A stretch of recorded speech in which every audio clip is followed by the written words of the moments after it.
Why is it when they decide to finally do something that's a little bit out of the norm, they take something and make it G1? I want to be clear, I actually really like Legacy Bulkhead. I am 100% here for this figure. This is an extremely good figure. I don't even mind the fact that it's called Bulkhead, but I know that a lot of us have been wanting anything that's not Transformers G1 again for a while now, and it was really nice to find out that, hey, we're going to get Transformers Prime represented in the new line, and that was cool. And then it turned out they were G1ifying Transformers Prime. Why not Primify G1 or something, you know? Those gripes aside, which are the gripes that a lot of people have had too, I know, I actually do really like Legacy Bulkhead. This is a really cool figure that does some fun stuff. And it works for Bulkhead, but even if it didn't, it's still a cool figure. There's not a whole lot to the vehicle mode. Okay, there is some really nice molded detail to it. I also like that the canopy that you can put on the back actually has some really nice kind of sagging cloth texture to it. That's surprisingly cool. But when you're really looking at it and looking at, you know, let's say where the paint is on the truck mode, the only paint that you can really see on the truck is the cab. And it's green and black, with a little bit of blue for those headlights in the front. And don't get me wrong, it looks good. I like the blue that they used for the cab section windows. Unfortunately, the entire cab section is that translucent plastic, which kind of sucks, but it's a really nice blue. The green and black work really well. The black is a wonderful accent color, and I also love how they did such small details in black. Like the windshield wipers they painted in black. They painted the trim around the side windows and the windshields in black. It's some really nice, intricate detailing. It's just kind of a shame that that's the only place you get it in the vehicle mode. But that said, it's a cool vehicle mode. It has a kind of generic army truck vibe to it. Like I said, the texturing's really nice. Just kind of a squished up box on wheels, and it's cute. I like it. It does manage to stay vaguely in what most people would consider Voyager size. It's surprisingly compact for what it is, but I like it. It shrinks down just enough. It's not like, you know, impossibly engineered so you don't get like a teeny tiny vehicle that balloons out into this massive robot like you got with the first edition Prime figure, which is still, that was some engineering magic. But this does the job well, and it's a pretty decent size, all things considered. Oh, and before getting into the transformation, I just want to say I also really like that the weapons just store in the back of the truck and are more or less out of sight. I think that's nice. The Bulkhead's transformation is, it's kind of simultaneously straightforward and really clever. There are certain bits to it, like how the fuel tanks flip around and tuck inside the cabs. It was specifically engineered to hide those. There's no other reason for those fuel tanks to flip around like they do, or for the backs of the cabs to open up. That is entirely in service of hiding those fuel tanks. That's really cool. And I also want to mention, I've seen in a few videos that people sometimes have issues getting the heels out, and I found there's actually a really easy way to deal with that. Just pull the foot down. Like, don't unpeg the entire foot with the heel to swing it around and then try and pull the heel out. Keep the heel plugged in and just swing the foot down and then push it the rest of the way, and it'll pop the heel off just fine. It's actually really easy and intuitive. I kind of feel like they may have even engineered that on purpose, but people are so used to flipping out the feet first and then pulling out the heels that they just don't think to do it. I know I didn't think to do it when I first got this figure. I was just kind of looking at it and was like, let me see what happens if I leave that pegged in. It's so much easier to transform the feet that way. But anyway, it's also really cool how the midsection accordions out to reposition how the lower body relates to the upper body when you go into the truck mode, and then it accordions back in and locks together to create a much more solid midsection. The way that the arms unfurl from the truck cab and then swing out and attach to the outside of it, there's just a lot of really cool stuff happening in that transformation.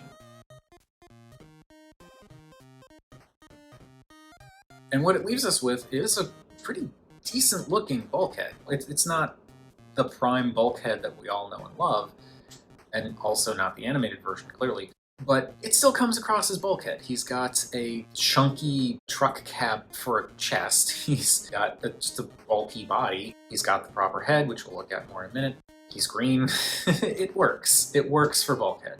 I definitely would have preferred it if they had stuck with a more actual Transformers Prime aesthetic. but I can kind of understand why they might be trying to keep the aesthetic more cohesive throughout the line. That being said, Armada Starscream does seem to stand out a bit from the aesthetic that they have established with Legacy, so if they could do that, why can't they do this? But whatever. Regardless, it's a good-looking Bulkhead. There is a bit more paint that is revealed when you get to the robot mode. Primarily the knees, the vents on the fronts of the shoulders, obviously the head, again, we'll look at that in a minute. There's all that paint that went into the truck cab itself, which I'm glad that it's still on full display here because it would stink to hide all of that really nice paint. But another thing that's interesting is the thighs have been painted entirely. If you look on the inside, that's actually green plastic. They painted the thighs in their entirety in silver. That seems a little excessive, but I'm here for it. Now the robot mode does still look a little sparse in terms of overall paint detailing. As I said, it's not that there's no paint on it, it's just it looks a little sparse because you've got two-tone green in the legs, so you've got the darker green feet, the lighter green shins, a little bit of silver for the knees, silver for the thighs, and then just gray for the waist, gray for the fists, gray for the biceps, green for the forearms and shoulders, black for all the wheels. The color breakup is there, it just would have been nice if some of those other details were picked out in more colors. That being said, the shades that they use, in particularly the green, the gray, and the silver paint, it actually shows off the texture of the figure really nicely. So while I do think it would be nice if there were a few more painted details on this guy, I don't think it's strictly necessary because you do still see a lot of texture on the figure. And I think that works. Now the head is very obviously Prime Bulkhead, but it's kind of like almost a meaner version of Prime Bulkhead. First edition Prime Bulkhead, the other robots like Prime Robots in Disguise Bulkhead, like those heads were a little bit friendlier. This one, I think, to kind of go with the more squared off shape of the body, has more sharp angles to it. It's still got that telltale kind of rounded head of Bulkhead and like the jutting out lower jaw and all of that, but it is a bit more angled in places. And I don't mind it at all. I think it works because it kind of, as I said, works with the more squared off angles of the robot mode body. But it is a little bit different. As for articulation, the head is on a ball joint, but you get a teeny bit of up and down and practically non-existent left and right tilt. You would think that the head turning would be impeded because of the giant chin and the way that the truck cab kind of comes up around the neck like a collar, but it's carved out in such a way and shaped in such a way that you can actually rotate the head pretty much 90 degrees to the left or right, slightly past it without it bumping into anything. You get a full 360 on the shoulders as well as in and out motion, you get a bicep swivel, and because of the nature of the transformation, you get a pretty deep elbow bend. It's a single joint, but it bends really well. You also get wrist swivels. Despite the way the torso comes together, you also get a waist swivel, which is really cool. Hips go forward 90, back a little bit past 90, can go out a teeny bit past 90. You get a thigh swivel that is restricted because of the fact that the joint sits inside of the hip. Because of the way it's constructed, the hip itself, like the hip armor, will knock into the joint that's plugged into the pelvis. The knee bends slightly past 90. And this is actually cool. They carved the tiniest little channel. You can see this little curve in the back of the calf in that like truck bed plate. They carved that out specifically to give it a little bit more of a knee bend. I think that's really kind of neat and sweet of them. And the feet can wiggle forward and back a little bit, or a lot if you don't mind folding the foot and folding up the heel. And the ankle tilt does not go to 90, but it goes pretty darn far. So Legacy Bulkhead is pretty decently posable for a big guy. Now in terms of his accessories, he does have his canopy thing that I think it's fine for, I like it in truck mode. I just wish you could do something else with it in robot mode, because it just doesn't quite fit well in most places. You can keep it pegged on his back like we had originally, and that's fine-ish, but like the flaps kind of stick out to the side and are really noticeable. Then you also have his gun, which is one of those Energon weapons. It's a Gatling gun that, it's not a bad design, but this is way too small for Bulkhead. Bulkhead, if he were to use a gun, I feel like would use something that's not basically a pistol in his hands. With that being said, there's some nice detail on the thing. They did also paint a surprising amount of it, this gunmetal color. It's fine for what it is, and I do like how this has these little pegs on the side that you can use to peg into either side of that wheel assembly that sits right behind his head. So you can give him a little shoulder-mounted gun, which I just think looks cool.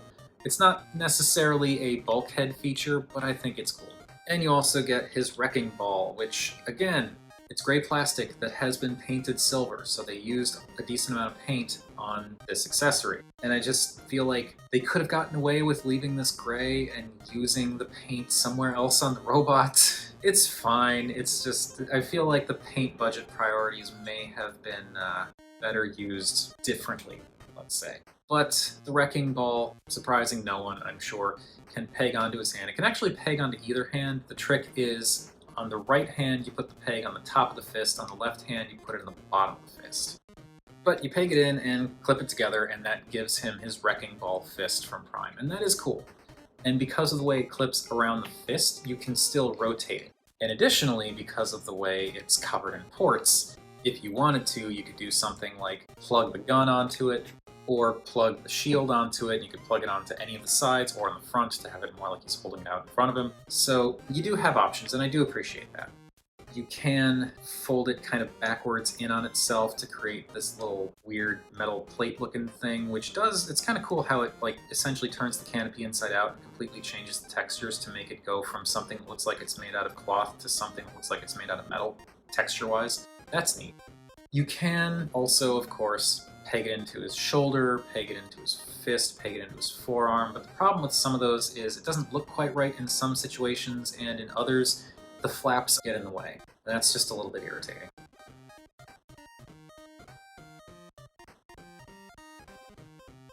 Generally, what I've been doing with it is folding that black peg out so that it goes towards the top of the canvas side, plugging that into the forearm, and then wrapping the canvas bits around so that you've got the metal textured bits facing out, and it kind of works like a, I don't know, big arm covering metal gauntlet thing. It's something to do, and I think it looks better than just having it plugged onto his back like a cape. You know, size-wise, he's a Voyager, so he's Voyager size. He is not as big as some Voyagers, but he is also definitely not a deluxe, which I think is fitting for Bulkhead. Like, Bulkhead was a big guy in Prime, but I think he was more... It's been a while since I've seen Prime. I can't remember if Optimus was taller or not. I feel like he was. But Bulkhead strikes me as like a big guy, but not necessarily a huge guy, if that makes any sense. So I think this fits. And that is going to do it for Legacy Bulkhead. I was genuinely surprised with how much I enjoyed this figure. I was visiting my parents several months back, and we were just walking around the store looking at toys because the toy hunting around our area is terrible. I have much better luck when I visit my parents. I found this guy on the shelf and was kind of like, you know what? I'm gonna get him. I'm just gonna go for it. And I got him, and he ended up being really, really good. As I said and have mentioned, I have my gripes, but overall, this is a really cool figure, and I don't even mind that they G1ified Bulkhead, really. As I said at the beginning of the video, my gripe is more that they were taking other stuff that wasn't G1, finally giving it to us, but then making it G1. Like, we just can't escape the G1 regurgitation, and I'm sick of it. That is a rant for another time. Point is, Bulkhead is great, and I highly recommend this just as a toy. But that is enough about what I think. What do you all think of Legacy Bulkhead? And also, I heard that supposedly we're going to get repaints of this. I feel like we have to, right? We're getting 3 repaints of RC at this point, so they got to do something with this mold. But whatever your thoughts are on Bulkhead or any potential repaints they might be doing or have been rumored to do or possibly been confirmed to do by the time this video goes up, I don't know. Feel free to chime in down below. I always enjoy hearing from you all. Thank you everybody for watching, and remember, art is more than meets the eye.